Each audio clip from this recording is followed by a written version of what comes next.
Asia cup ক্রিকেটের খবর। আফগানিস্তানকে 6 উইকেট হারিয়ে বি গ্রুপে টানা 3 জয়ে এশিয়া কাপ ক্রিকেটের সুপার 4-এ উঠেছে শ্রীলঙ্কা। সঙ্গী হয়েছে বাংলাদেশ। আবুধাবিতে আফগানদের দেয়া 170 রানের টার্গেটে 8 বল হাতে রেখে 4 উইকেট হারিয়ে লক্ষ্যে পৌঁছায় শ্রীলঙ্কা। সুপার 4-এ খেলার সমীকরণে আফগানিস্তান ও শ্রীলঙ্কার ম্যাচে ছিল বাংলাদেশও।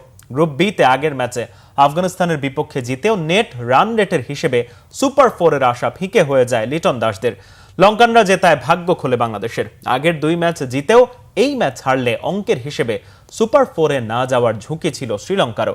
গুরুত্বপূর্ণ ম্যাচটিতে লঙ্কান বোলিং তোপে বিপর্যয়ে পড়ে টস জিতে আগে ব্যাটিংয়ে নামা আফগানিস্তান মাত্র 79 রানে হারায় 6 উইকেট। অধিনায়ক রশিদ খানকে নিয়ে দলকে খাদের কিনারা থেকে টেনে তোলেন মোহাম্মদ নাবি। ঝোড়ো ব্যাটিংয়ে খেলেন 60 রানের ইনিংস। রশিদ করেন 24। 8 উইকেটে 169 রানের স্কোর গড়ে আফগানিস্তান। চ্যালেঞ্জিং স্কোর নিয়ে জয়ের স্বপ্ন দেখে তারা।